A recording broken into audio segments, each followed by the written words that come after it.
அந்த சரஸ்வதி லைப்ரரி வந்து பூட்டிட்டாங்க. 1:30 தான் ஓப்பன் பண்ணாங்க. அதனால நம்ம தர்பார் ஹாலுக்கு போகலாம் வாங்க.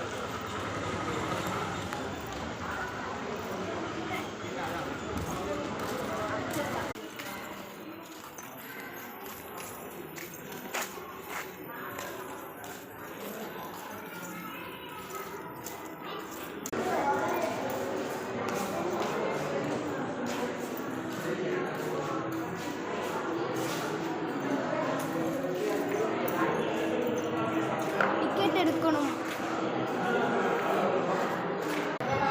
ஃப்ரெண்ட்ஸ் இப்போ நம்ம உள்ளே வந்தாச்சு. இதெல்லாம் பழங்காலத்து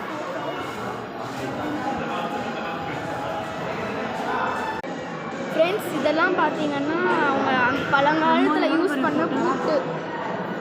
அந்த பக்கம்லாம் பாருங்கள்.